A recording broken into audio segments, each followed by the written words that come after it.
9h12, 9h12, você está no Ponto Crítico, o programa do Rádio Jornalismo da sua Rádio Cruz Alta.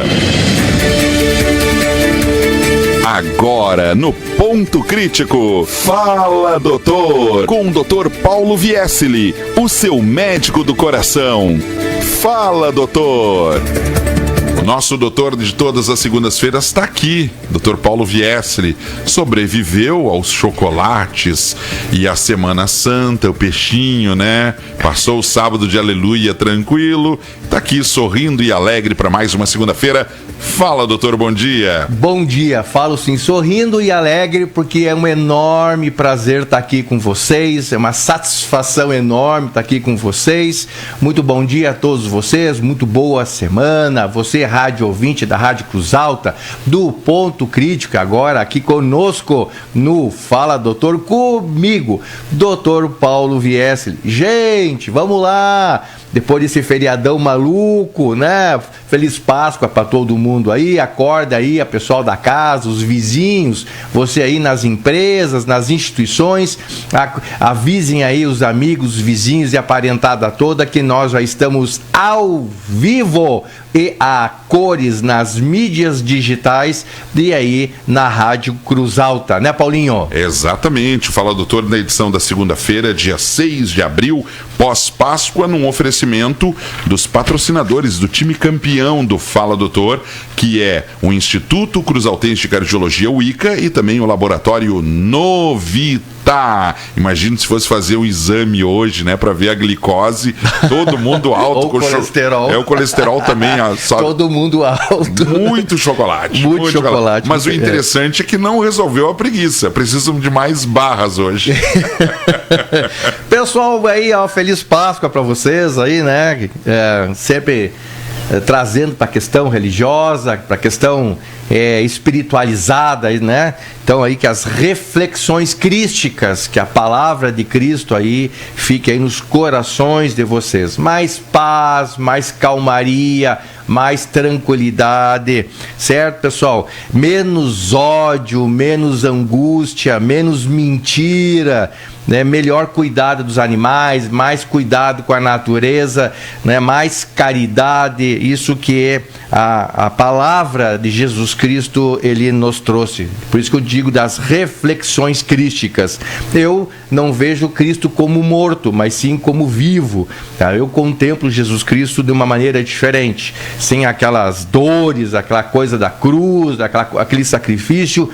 Sim, ele fez o sacrifício por nós, mas nós temos que fazer o nosso sacrifício pessoal para nós sermos um ser humano melhor. Não adianta nós depender do sacrifício dos outros, ainda mais no sacrifício de Cristo. Então, o importante, como Cristo nos ensinou, cada um faça o seu sacrifício para ter uma vida melhor, tá? Essas são as minhas reflexões crísticas. Muito bem.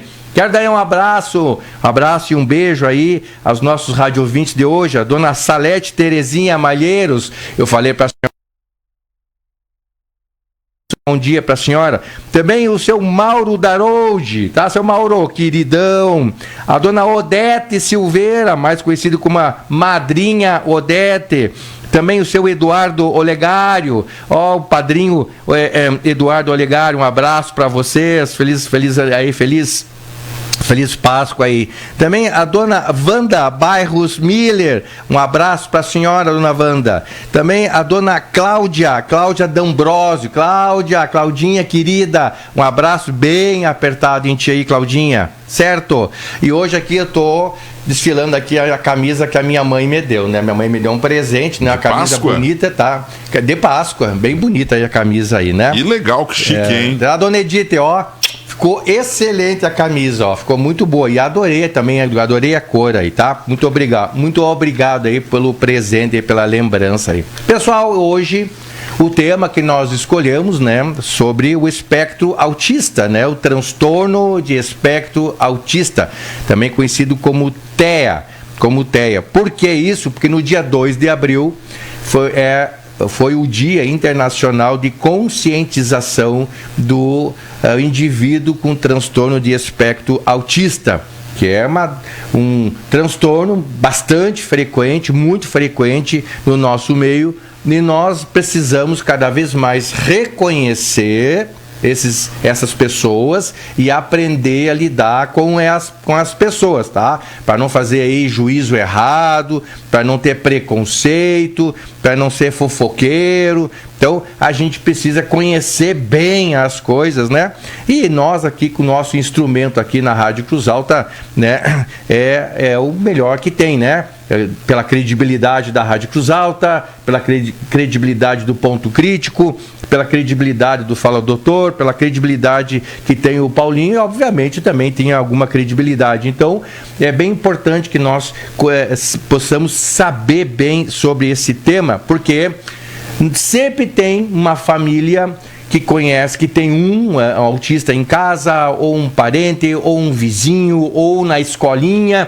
Os filhos da gente têm sempre um coleguinha que é autista, e nós precisamos também preparar os nossos filhos para eles aprenderem a conviver com os irmãozinhos autistas, tá? Lembrando vocês que nós estamos ao vivo a cores no Instagram, Dr. Paulo Viesili, também no Instagram da Rádio Cruz Alta, também no Instagram do Paulinho Barcelos e concomitantemente no Facebook. Então, muito bom dia para todos vocês aí, né, que estão aí nos vindo ao vivo e a cores. Se quiserem mandar alguma pergunta, pode mandar também lá no Facebook ou no WhatsApp da Rádio Cruz Alta, que é o 3343-1207. Muito bem. Pessoal, então o que é, né? O que é que a gente fala tanto, né? Autista, essa coisa. Muita gente acha que é contagiante, muita coisa não sabe o que é, tem preconceito, acaba aí confundindo com crianças mimadas, com crianças sem limites, e acaba aí tendo aí bastante conflito, né? Conflito nas escolas, conflito nos restaurantes, supermercados. Às vezes a criança autista tem alguma crise e as pessoas acabam não reconhecendo, interpretando, julgando os pais, tornando a vida dos pais das crianças autistas mais difíceis, tá? Então, o que é o espectro autista, né? O que é? É um transtorno, tá? É um transtorno do neurodesenvolvimento. Então, tudo que é relacionado ao desenvolvimento neurológico da criança, isso pode acontecer. Dos mais simples aos mais complexos, tá? Dos mais simples aos mais complexos. E esse transtorno do neurodesenvolvimento, ele pode envolver comunicação, tá? A sociabilização através da comunicação fica bastante prejudicada. Também uma dificuldade de comportamento ou um comportamento alterado, um comportamento diferente do nosso comportamento. E também processamentos sensoriais, a percepção do som, percepção de cores, percepção de sabores, né? Percepções visuais. Eles têm toda uma percepção diferenciada. E isso é natural deles. E como é natural deles e é diferente de quem não tem o transtorno, então por isso que as pessoas não conseguem entender tanto, né? Entender tanto. E por que é chamado de espectro? Espectro que possui uma grande variabilidade de alterações, tá? Nenhum autista é igual ao outro, são muito diferentes as nuances, os aspectos, e os próprios autistas em si, o indivíduo em si, ele não tem um comportamento único, ele varia o comportamento dele, então ele não tem assim uma facilidade de a gente identificar as manias, as maneiras, né? Ele toda hora está mudando um aspecto e outro. Por isso que é um espectro, tá? Nós usamos muito da nossa razoabilidade, do nosso raciocínio, das coisas que são muito lógicas. Nós toda hora estamos vendo as coisas lógicas. As crianças autistas, esse espectro, eles têm a lógica deles, que é diferente da nossa.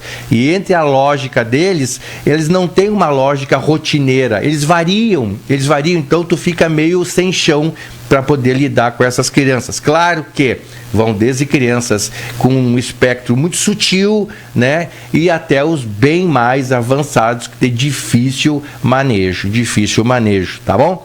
Então, tem pessoas que têm bastante autonomia, são pessoas que nós nem percebemos que são autistas, e tem pessoas com bastante dificuldade que necessita de um apoio bastante forte, tá? Geralmente o pai, a mãe, a família, cuidadores, né? E entre outras pessoas que a gente vai falar. E muitas crianças autistas são confundidas com crianças de má criação, crianças que são mal educadas, crianças que têm preguiça, crianças que têm dificuldade de fala, crianças que não têm limite. Tem muitas crianças que de fato não têm limite, os pais não ensinam ou não ensinaram a ter limite. São crianças birrentas, crianças mimadas, crianças mal educadas, né? Sendo que eu vou tirar esse termo mal educado porque eu posso ser mal interpretado. Então, crianças que têm uma criação não usual, uma criação não adequada, que coloque limites de responsabilidades para essa criança. Então, pode confundir. Né? Então, isso é muito importante. Por exemplo, tem crianças que vão no supermercado e querem lá um salgadinho, querem lá uma bolacha, sei lá o que, um bombom, e a mãe não dá. Essas crianças têm crises de birra, né? Então, muitas crianças têm crise de birra, crise de raiva, acabam batendo na mãe, cuspindo no pai.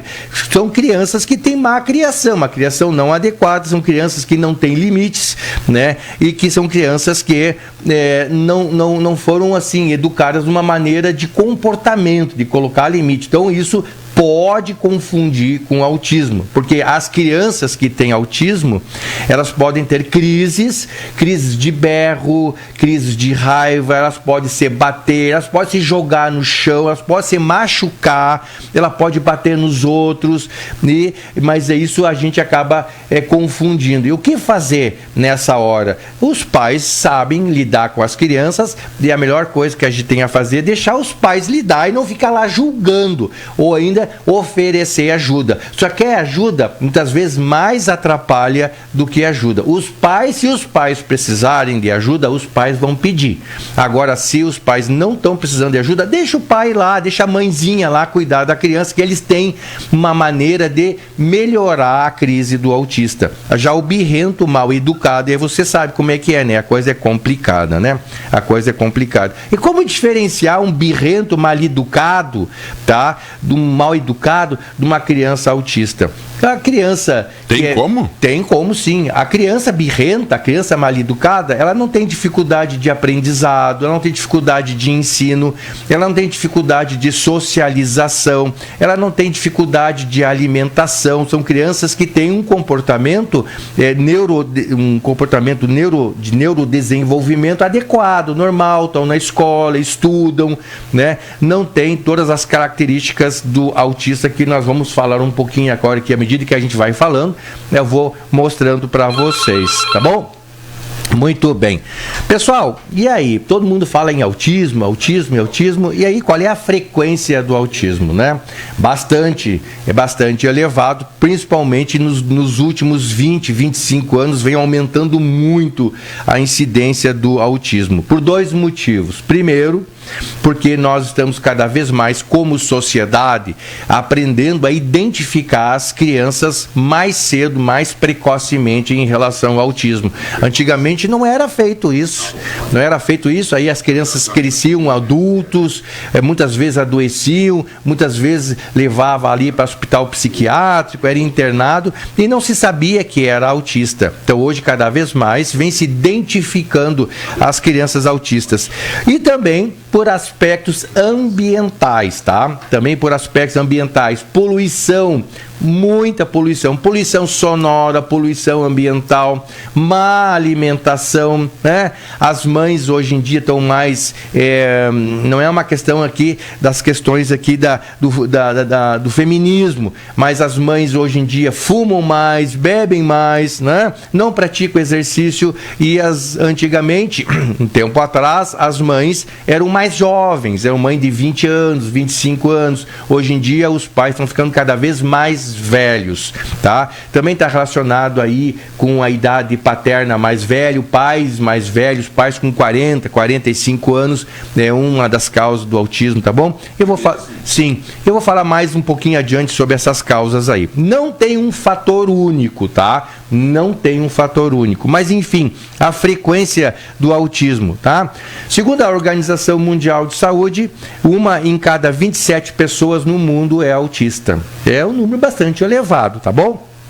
Nos Estados Unidos, que existe lá um pouquinho melhor lá o controle, isso, hoje em dia está para 1 para cada 38 crianças nascidas vivas. 1 para cada 38. E no Brasil também, tá? No Brasil, no nosso censo de 2022, nós temos 2.400.000 crianças com diagnóstico de autismo, tá? 2.400.000 crianças. Só para vocês terem uma ideia, de 2024 e 2025 aumentou em 400% a matrícula de crianças autistas nas escolas, tá? Eram crianças que não tinham diagnóstico e não frequentavam as escolas. Agora as crianças estão tendo diagnóstico, tá? E estão frequentando as escolas, tá? Está conosco aqui o fisioterapeuta Pedro Romero. Um abraço para ti, Pedrão, querido. Muito bem. Então, existe essa grande incidência. Cruz Alta não podia ser por menos, né? Nós temos bastante crianças autistas, nós temos a Associação dos Autistas aqui de Cruz Alta, certo? Nós temos o Centro Acolher e o Te Acolhe aqui de Cruz Alta, são duas instituições que estão ajudando a cuidar das nossas crianças, uma pelo Estado, outra pelo nosso município, capitaneada aí pela nossa prefeita Paula, e que tem bastante sensibilidade por essa questão das crianças, né? Que, por sinal, a nossa prefeita tem bastante sensibilidade com as nossas crianças. Vide aí a transformação das escolas que ela está fazendo, né? Isso é muito importante. Então, Cruz Alta, sim, tem as nossas crianças autistas, tem bastante. Nós estamos dentro da estatística, nós não temos nem mais nem menos, tá?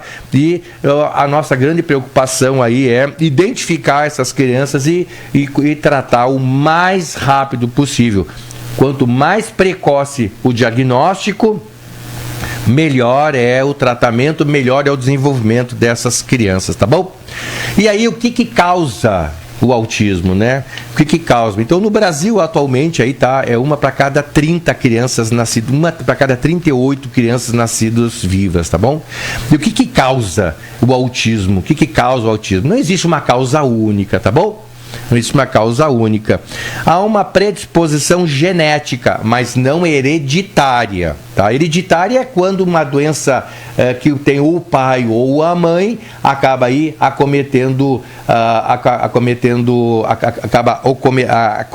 a criança, tá? Aqui o fisioterapeuta Pedro Romero acabou de dizer para nós aqui que ele está tendo bastante experiência com crianças autistas, de que o trabalho é um trabalho desafiador, mas muito compensador, porque as crianças, quando atuadas precocemente, elas respondem bem, e que é um trabalho de bastante dedicação e sensibilidade. Então, parabéns você aí ao fisioterapeuta Pedro Romero, que a coisa é de dedicação, né? Então, 99%, 98% são alterações genéticas que a criança tem, certo? E essas alterações genéticas é que causam alterações no neurodesenvolvimento. Só que não é tão fácil isso, porque existe mais de 1000 genes envolvendo as alterações genéticas. Por isso que quando tem muitos genes, são muitas variabilidades, muitas variações, por isso então que os pesquisadores fatores, os neurocientistas acabam chamando de espectro, porque é uma grande variabilidade, tá? Fatores ambientais podem influenciar bastante na questão aí da criança nascer com autista, tá? Sério, doutor? Questões ambientais. Também as questões ambientais? É a poluição, né? A poluição sonora, a poluição ambiental, né? Muito lixo, muita sujeira, tá certo? E também, assim, as questões de gestação, que nem eu falei, né? A gestação, então, as mães que não se cuidam, né? Alimentação ruim, o uso de álcool, o uso aí de cigarro, tem muitas mães também que usam drogas, né? Então isso também aí é uma coisa que pode influenciar na questão do autismo. Também algumas crianças que nascem muito precocemente, tá? Também pode influenciar. E também aí crianças com pais, que eu já falei, pais muito velhos, principalmente o homem muito velho. Hoje em dia tem homem aí com 50 anos sendo pai, homem com 60 anos sendo pai, enquanto que há um tempo atrás aí os pais tinham 20, 30, no máximo 30 anos, né? Ontem até eu estava conversando com a minha mãe, nós fazendo uma reflexão sobre a nossa família e coisa e tal, né? E a gente então estava falando, a minha mãe com 30 anos teve 5 filhos, com 30 anos teve 5 filhos, eu fui o quinto, nasci em casa, parto normal e nasci com 5 quilos. Meu, pobre mãe. Pobre mãe inteiraça. E ela fala abertamente, eu não tive nenhuma lesão, nenhuma laceração, claro que teve as dores do parto, etc. Muitas dores do parto. As dores normais do parto, né? Mas o tamanho do bebê também não dá mais dor? Depende muito, porque como eu fui o quinto filho, então com certeza o organismo já se adapta. Agora, se a minha mãe tivesse eu com 5 quilos sendo o primeiro nenê, com certeza isso dificultar bastante para ela. Já começou chegando dando trabalho já de cara, então. Deu trabalho, né? O trabalhão tá aqui, ao vivo e a cores. E ela toda orgulhosa também, né? Claro, né? Toda mãe é orgulhosa do seu filho, né? É que a dor só dá na hora, né? A dor é na hora. Interessante que é uma das poucas dores, tá? Que não fica na memória. Não fica na memória. É mesmo, doutor Paulo? Não fica na memória. Não fica trauma. É uma dor que não gera trauma. Não é quando você tem, por exemplo, uma dor de dente, sei lá, aquela dor terrível. Tu fica assustado depois. Fica assustado e tu gera um trauma. Quando tu vê aquele barulho da broca, tu já fica com medo. Já fica bem isso, Paulinho. Então, que interessante isso, né? Que máquina divinamente perfeita, né? Exatamente, tá? A nossa máquina... É que, infelizmente, né, o parto, ele está sendo, assim, como é que vou te dizer, trazendo uma questão patológica. O parto normal vem sendo trazido, assim, por uma questão patológica, que a mulher, coitada, não sei o quê... E isso está deixando a mulher... Nós podemos até um dia desses falar sobre parto normal e parto cesáreo. Gostei, vamos trazer esse tema para nós trazer mais experiência sobre isso aí, né? A Lídia Ciprandi está conosco, muito bom dia. Também a Guido Glio está conosco também, um beijinho para vocês aí, muito obrigado pela participação, tá? E obviamente que não é culpa dos pais, quer dizer, excetuando essas questões que a mãe fumava, bebia muito, usava drogas, se alimentava mal, isso pode gerar uma criança autista, né? Então, quando uma criança nasce autista, os pais não podem se culpar. Geralmente o pai e a mãe se culpam, né? Por, de alguma maneira, ter uma criança com problemas, né? Então, não é culpa dos pais, tá? E uma coisa que eu quero falar para vocês aqui, em definitivo, tá? Rolou aí uma fofoca que aquele presidente maluco dos Estados Unidos, lá o Donald Trump, estava colocando a culpa nas vacinas da alta incidência de autismo, tá? Não tem nada que ver as vacinas com autismo, nada.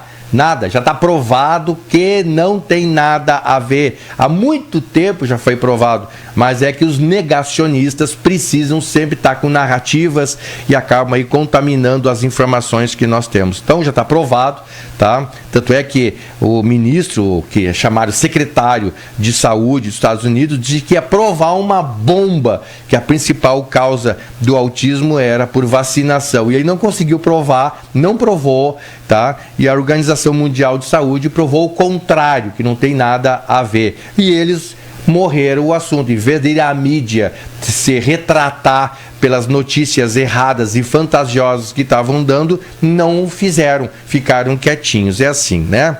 Então é importante que a família não se culpe, tá? Que a família não se culpe, né? E nós precisamos combater a desinformação. O principal é combater a desinformação, que eu não sei porquê, não consigo entender porquê. Tem pessoas que gostam de combater a desinformação, quer dizer, gostam de desinformar, né? Em parte nós já sabemos, né? Vou fazer um parênteses aqui. Por que existe tanta desinformação e por que tem as coisas rolam muito, as fake news, as notícias falsas? Por quê? Por causa da monetização da notícia falsa. Gente, uma notícia verdadeira, as pessoas até não dão muita bola, concordam, mas ficam passivas. Agora, quando recebe uma notícia fantasiosa, mentirosa, falsa, absurda, essa viraliza de um modo fantástico.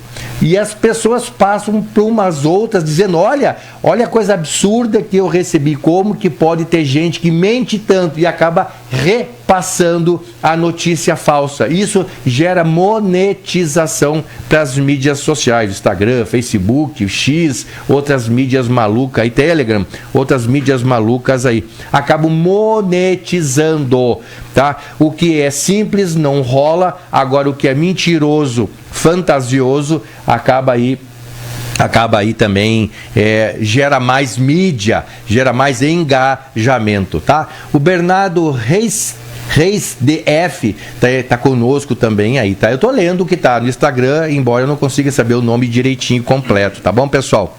Muito bem, muito bem. Então, assim, pessoal, muitas pessoas perguntam, né? O que está acontecendo? Por que será que a incidência está aumentando tanto do autismo? Por quê? Por que será que está aumentando tanto? Por quê?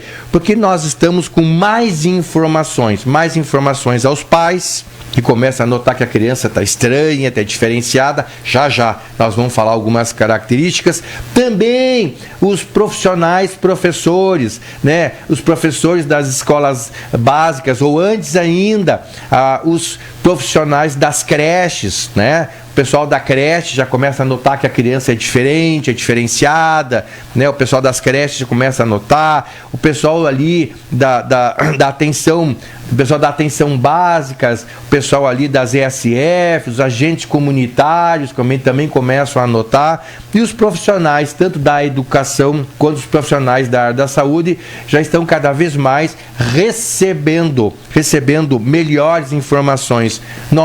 Quando nós fomos vereadores, nós criamos um curso de capacitação para crianças, para profissionais, tanto da área da saúde, da área da educação, e pessoas leigas, do modo geral, para receber um curso de capacitação para o reconhecimento e atendimento precoce de crianças autistas, né? Lá na Câmara de Vereadores. Lá na Câmara dos Vereadores. Foi muito legal, foi uma experiência muito ótima, né? Eu aprendi muito.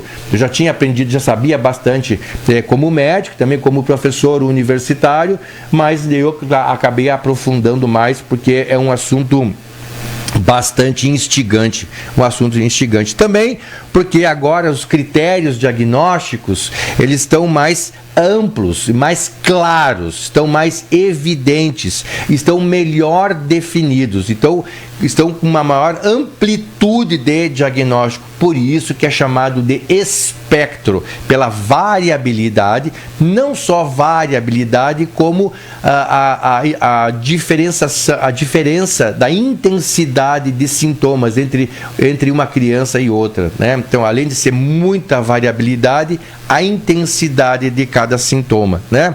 E também nós estamos melhorando no nosso sistema único de saúde nas triagens, né? nas crianças, né?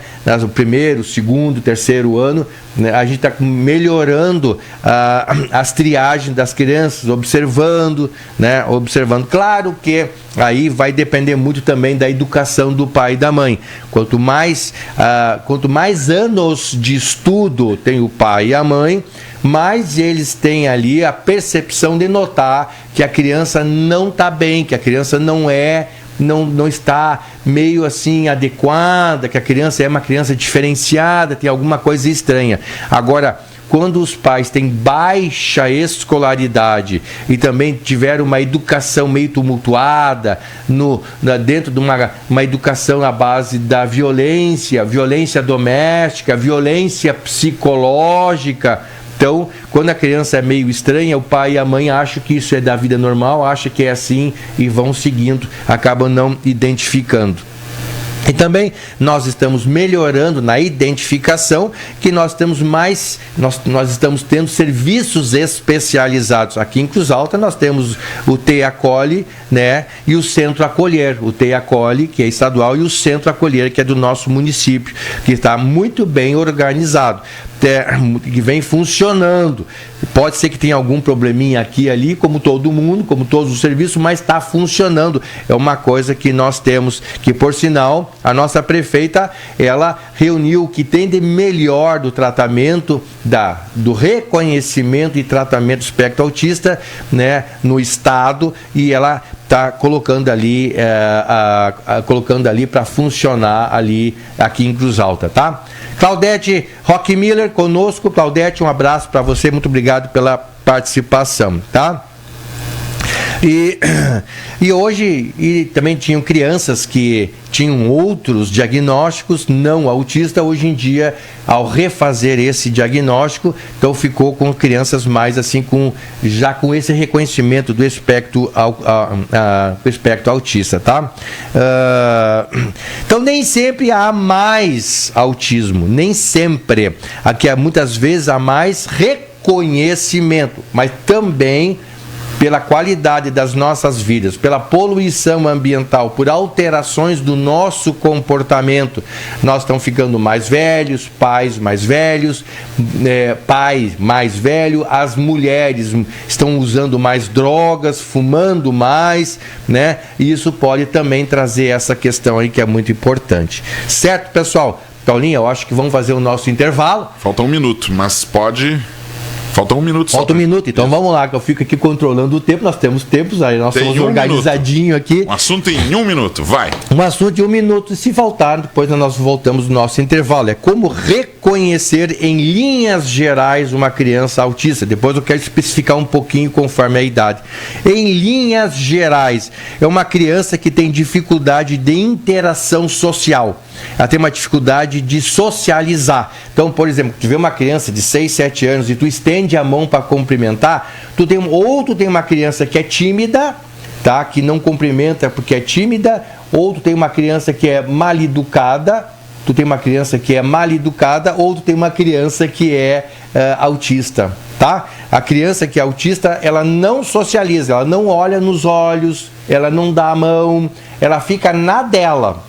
A criança que é tímida, ela se esconde atrás da mãe, se esconde atrás do braço, ela fica ali e fica brincandinho, ela olha, ela provoca, aceita a brincadeira, ela sorri, ela vai até que ela quebra a intimidade. A criança autista não, ela tem comportamento único, ela não sorri, ela não procura socializar, o olhar dela não é fixo nos nossos olhos, ela não olha nos nossos olhos, ela olha para um outro lado, ela é indiferente com a tua presença. Então, já tem essa alteração. Então, ela é uma questão de alterações sociais, tá?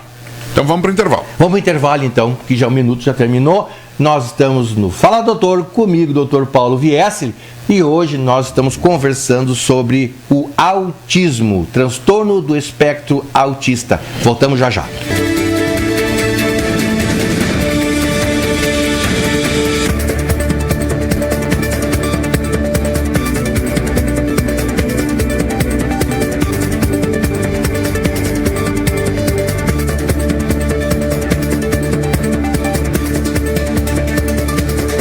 9 horas e 52 minutos, 9h52, você está acompanhando a edição da segunda-feira, dia 6 de abril do Fala Doutor. O nosso assunto hoje é o transtorno do espectro autista. O senhor, doutor Paulo? É isso mesmo, né? Um abraço aqui para o Márcio Ruckert, que entrou conosco, e também a Eliane Alice. Estamos aqui ao vivo e a cores no Instagram aqui, falando do espectro autista. Eu já tenho perguntas aqui depois para a parte das vamos perguntas. lá. Então eu vou dar uma acelerada para a gente conversar com os nossos ouvintes aqui, né? À vontade, doutor. Depois do feriado, acelerar é uma palavra muito forte. Vai devagar. Depois da preguiça. Ei, preguiça tomou conta, né? Então eu estava falando, pessoal, né? Como reconhecer em linhas gerais, tá? Então a criança tem uma dificuldade de interação social, tá? Então muitas vezes confunde com criança mal educada, com criança tímida, com criança autista, tá bom? E eu estava falando também, sim, que a criança tem um contato visual reduzido, ela não olha nos olhos, o olhar dela é diferenciado. Tu pode ver que ela não te fixa no olho, que nem eu estou fazendo aqui no Instagram agora, olhando assim, ó, cara a cara. Eles desviam o olhar, ou então o olhar é distante. É um olhar distante, é um olhar que não é fixado na gente, tá? E até as crianças têm dificuldade de apontar. Eu quero aquele objeto, eles não conseguem apontar, tá? Também tem dificuldade de compartilhar interesse, compartilhar brinquedo, compartilhar histórias, tá bom? Também são crianças que têm dificuldade de responder o nome. Qual é o teu nome? Eles não respondem. Diferente de uma criança tímida. A criança tímida te olha nos olhos, bota a mão na boca, olha para um lado, olha para o outro, fica atrás da mamãe, tu fica brincando com ela, vai até que ela fala. A criança autista não. Ela é mais retraída, não te olha nos olhos e ela não fala o nome. Tá bom? E também a gente nota com uma criança que tem atraso na linguagem, ela tem dificuldade de se expressar, ela tem dificuldade de falar. Tanto é que tem crianças que são não verbais, elas não falam nada. Eles não falam, né? Então, geralmente, quando uma criança aí tem de 2 a 3 anos com dificuldade de falar, a gente tem que abrir muito o olho. Também as crianças têm movimentos repetitivos, chamados de maneirismos, tá? Crianças ficam com movimento repetido. Então, eu vou fazer um exemplo aqui, por favor, não me veja com maus olhares, tá? As crianças têm movimentos, de repente começa com a mãozinha, a mexer com a mãozinha assim, de modo repetitivamente, começa a mexer com a mãozinha, ou com o pé, ou com um outro jeito. Então, crianças têm movimentos repetitivos, tá bom? Ou então as crianças se apegam a uma rotina, tá? Elas criam uma rotina própria. Se tirar daquela rotina, cria irritabilidade, a criança fica estressada, né? E também as crianças têm interesses muito restritos, tá? Como assim, interesses muito restritos? De repente, uma criança, ela fica muito interessada com qualquer objeto, por exemplo, com um copo. Então ela fica fissurada em copos, ou com carretel, ou com um objeto qualquer, ou com objetos inusitados, tá?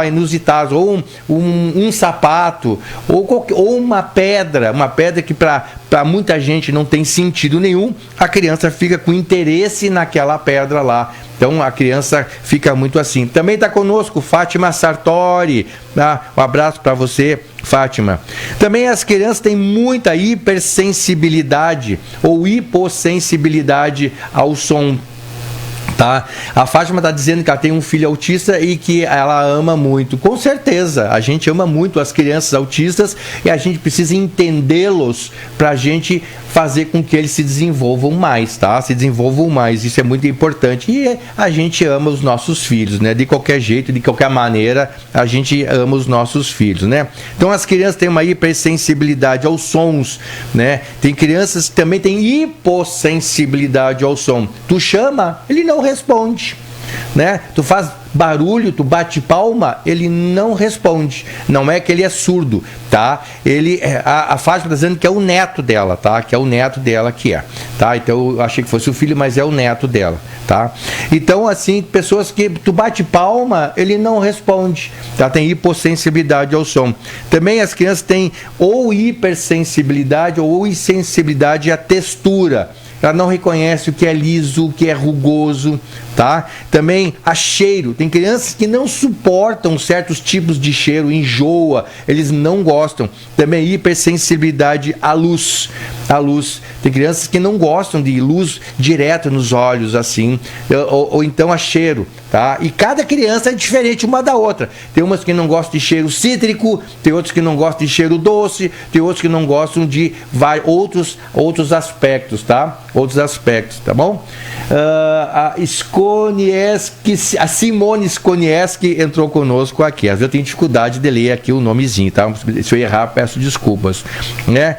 Então, assim, obviamente que não é um sinal isolado que vai fazer o diagnóstico, é um conjunto de sinais, tá? Dentro de um quadro inteiro. Eu, por exemplo, eu tenho hipersensibilidade a som e eu tenho hipersensibilidade à luz, que não quer dizer que eu seja autista, né? Então é uma alteração sensorial que eu tenho uma dificuldade enorme. Em bar que tem, por exemplo, som ao vivo, eu não consigo, me dá dor de cabeça, uma irritabilidade, eu não consigo. Então, praticamente, eu não frequento, porque me faz mal. E também luz direto nos meus olhos, o ambiente muito claro também me perturba. Eu tenho fotofobia, então eu tenho que usar óculos escuros sempre, tá bom, pessoal? Então não quer dizer que eu seja autista, tá? São hipersensibilidade de cada um. Muito bem, existe diferença nas faixas etárias? Sim, claro, com certeza.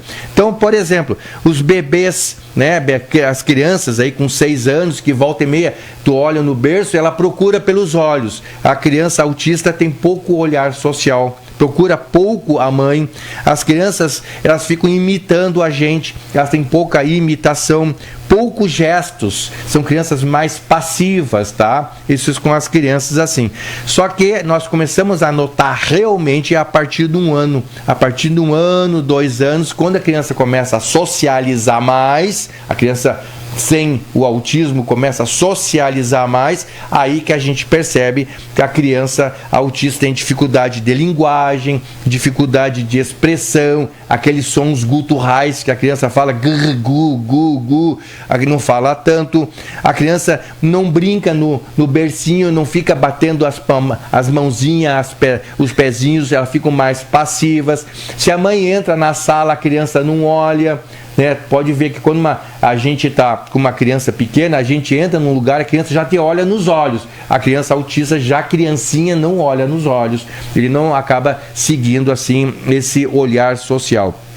E na idade pré-escolar, então, são crianças mais rígidas, crianças com dificuldade de brincar, crianças que não interagem tanto com as outras crianças, ficam mais assim, são mais selecionadas, eles ficam mais quietinhas, né? São crianças mais com dificuldade de socialização, e também são crianças que se irritam com mudanças. Então, geralmente é uma criancinha de 5 anos, 4 anos, que senta sempre no mesmo lugar, sempre na mesma mesa e sempre do mesmo jeito. Se tu mudar, eles ficam irritados, eles ficam chateados, irritados, ficam tristes. Tem crianças que têm até crises de irritação, aí que começa a confundir com criança mimada, com criança mal educada, e que isso é bem perigoso. Claro que os professores estão atentos, estão vendo que a criança ela é diferente, tá?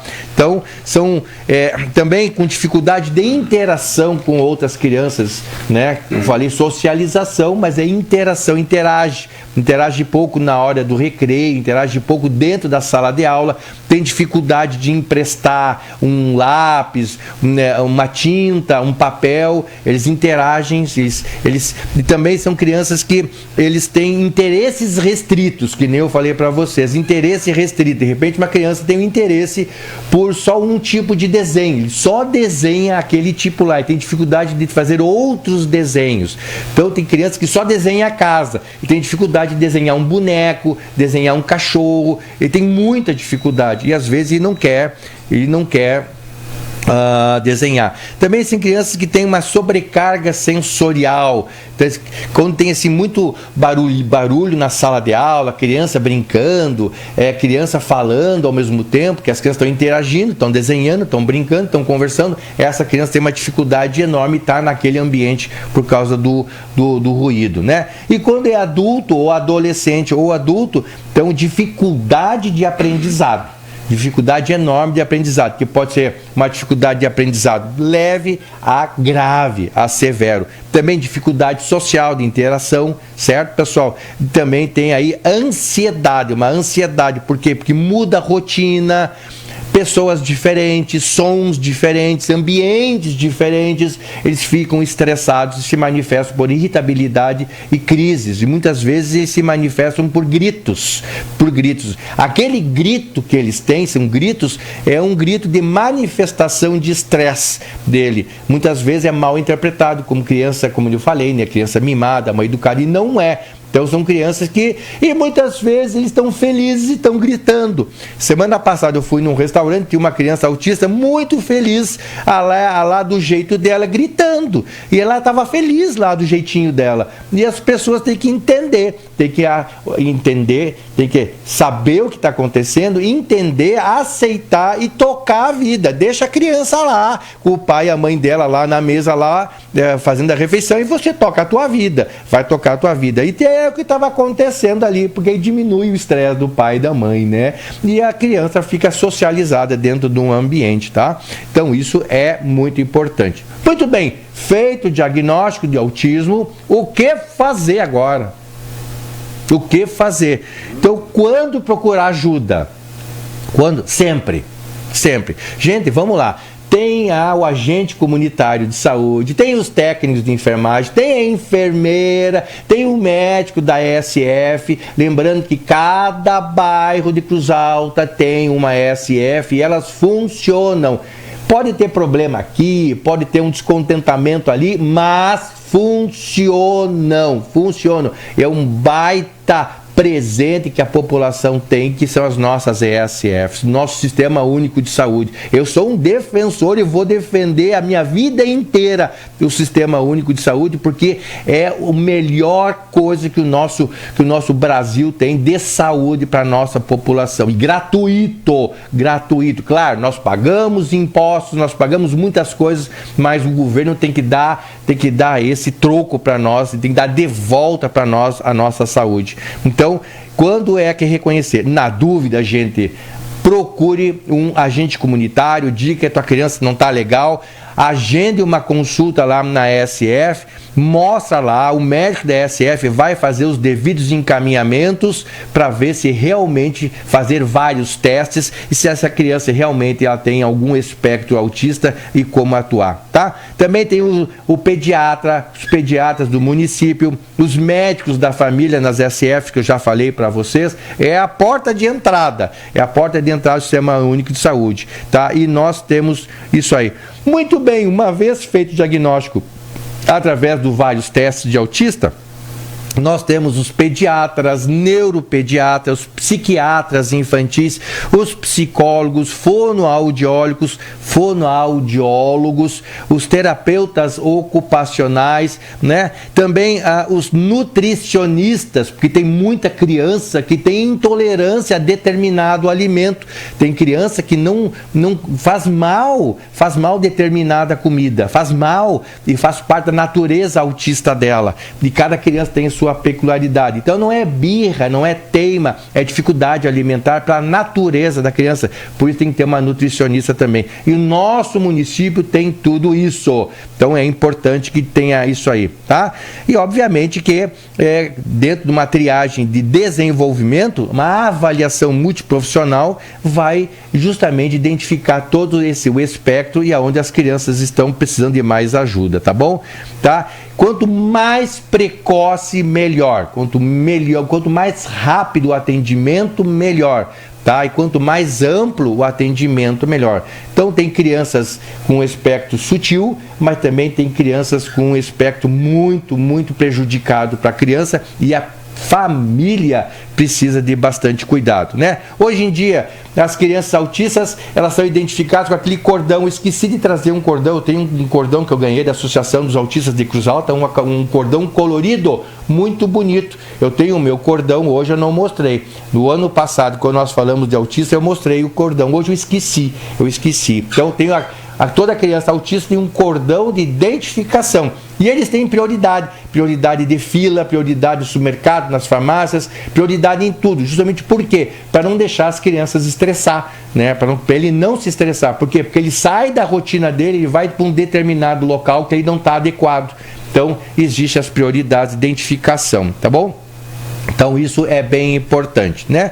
E como que é o tratamento? Como que é o tratamento do autista, tá? Gente, não tem remédio, tá? Não tem remédio e o tratamento é justamente uma questão multiprofissional e o tratamento é individualizado. Cada criança tem o seu espectro e cada criança precisa receber a sua educação baseada no seu espectro autista. Então ele é individualizado, tá? E como eu já falei, ele pode incluir médico, neurologista, psiquiatra, psicóloga, terapeuta ocupacional, nutricionista, psicopedagoga, pedagoga, tudo isso para ajudar não só o pai, a mãe, a família, como diretamente a criança, tá bom? E qual é o objetivo do tratamento? Deixar a criança mais autônoma na comunicação, mais autônoma no aprendizado, mais autônoma nas questões emocionais, né? Para entender melhor a sua vida, para melhor se adaptar à nossa vida não autista sem espectro, com a vida autista com espectro e ter um pouco mais de qualidade de vida. Tanto a criança quanto o pai e a mãe. O pai e a mãe também precisam ter uma qualidade de vida, porque tem crianças que têm que ter atenção 24 horas, sobrecarrega muito pai e mãe, tanto que mães autistas que cuidam das crianças, elas possuem uma verba do governo para auxílio, porque muitas vezes tem que deixar de trabalhar para cuidar da criança direto. E cuidar da criança direto é manhã, tarde e noite. Isso estressa bastante, cansa bastante. Carol Dornelli está conosco, muito obrigado, bom dia a você. Certo? Então, obviamente que tratar uma criança autista é fazer ela se desenvolver na medida do possível, tá? Só lembrando a vocês que não existe um medicamento próprio. Claro que se a criança tem alguns outros problemas, tipo assim, se tem convulsão, remédio para convulsão, tá? Se tem alguns problemas alimentares, como intolerância à lactose, remédio para intolerância à lactose. Se as crianças são muito ansiosas, remédio para ansiedade, tá? Mas não é para o espectro autista propriamente dito, tá bom? O melhor remédio para o autista é o amor, tá? E o melhor remédio para o amor na criança autista é ajudar ela no desenvolvimento, tá bom? Então, pessoal, e qual é o prognóstico de uma criança autista, né? O futuro, para encerrar. Sem apartes, doutor. A criança já está ali, né? A Ana já está de pé aqui me olhando, né? Mas está sorrindo, tá, gente? Ela não está rosnando, não. Ela está sorrindo. Depois de um feriadão, a Ana vem muito relax. Né? Exatamente. Ela sempre está relax, na verdade. E o prognóstico, é claro, que é variável. As crianças com espectro autista leve é mais fácil, ela socializa mais, desenvolve mais. E crianças com espectro autistas assim mais difíceis, o prognóstico é mais complicado e exige muito mais. Tá, pessoal? Paulinho, acho que nós encerramos, Não, né? eu tenho que fazer a pergunta da dona Fátima, senão ela vai ficar braba comigo, então, né? Ela vamos ligou lá. Ali no intervalo. Bem, a dona Fátima diz assim, aqui na família, a família já tem uma criança de 3 anos com espectro autista e agora tem um bebê de 3 meses que chora muito. A pergunta dela específica é para saber quando se consegue fazer um diagnóstico. Porque com 3 meses é difícil. Com 3 meses é difícil, né? Que a criança chora muito e isso chama muito a atenção. Mas só pelo choro não, tá? Nesses 3 meses, a questão alimentar, principalmente se mama no seio ou se está em transição, sair do leite materno para comida não leite materno, lembrando que até os 6 meses só leite na teta, gente, tá? Só teta, tá? Então, se a criança chora muito, tem que ver se não são causas alimentares, tá bom? E com 3 3 meses, a criança já tem um olhar social, já tem alguns movimentos e, na dúvida, dona Fátima, leva lá para o pediatra, que o pediatra vai observar essa criança, vai olhar, vai adentar, vai examinar. Também ela vai, se precisar, fazer alguns testes, tá bom? Mas com 3 meses, principalmente as questões alimentares é o fundamental, Paulinho. Para terminar, o Sérgio Soares lhe pergunta: o que fazer numa segunda-feira com preguiça? Combater a preguiça. Sérgio, tu pode ter certeza que amanhã, terça-feira, tu vai estar com menos preguiça, viu? Tomara, eu agradeço a sua resposta. Gente, segunda-feira é dia de preguiça, não tem jeito, mas né? Depois do feriadão é maior, né? Ana, por favor, eu acho. Assim como a gente está no sábado, a gente tem dificuldade de desligar do trabalho, desligar do nosso estresse, tá? Na segunda-feira a gente tá com dificuldade de desligar do descanso e engatilhar o nosso trabalho. É normal, tá, gente? Tipo, no sábado de manhã, se tu vai dar uma dormida, ou no sábado de tarde tu vai dar uma dormida para descansar, tu fica com culpa, porque tem que fazer coisa em casa, tem que fazer coisa do trabalho, não sei o quê. Eu não tenho desliga. Culpa nenhuma. Mentira, Paulinho, não vem mentir o ar. Não tenho culpa nenhuma. Que culpa de... Assim como no sábado a gente tem dificuldade de desligar do que faz a nossa rotina, na segunda-feira a gente tem dificuldade de desligar da preguiça do descanso, do trabalho, né, Ana? Isso. Tu não é assim também, Ana? Eu sou. Eu também sou assim. Todo mundo é assim. Não, eu não sou. Eu sou alienígena. Eu não tenho culpa nenhuma de dormir até mais tarde. Paulinho, eu te tenho como um cara muito legal sem ser mentiroso. Não mente ao vivo e a cores, tá? Não, é impressionante, né? Sábado aconteceu isso. Eu deixei os presentes de Natal, de Páscoa. Para a última hora e tinha um específico que a loja só estaria aberta pela manhã. O que aconteceu? Eu dormi demais, já acordei com um complexo de culpa, tomei banho com raiva, saí pro centro correndo, consegui ainda fazer a atividade, mas estava com culpa mesmo, muita culpa. Mas foi bem bom dormir até tarde. Mas que segunda-feira é o dia da preguiça, é? É, né? Porque a gente domingo a gente não faz nada, a gente se permite não querer fazer nada. Quando pode, né? Não fazer nada. Eu acabo aproveitando para sempre dar alguma coisa na casa, ajeitar sempre alguma coisa na casa, sempre tem, e também para fazer exercício. Domingo eu gosto de pedalar, gosto de sair, olhar a natureza. Eu adoro fazer isso. Para mim é um momento de além de fazer exercício, ocupar para me desestressar, que a gente acaba se estressando. Então tu acaba largando o trabalho.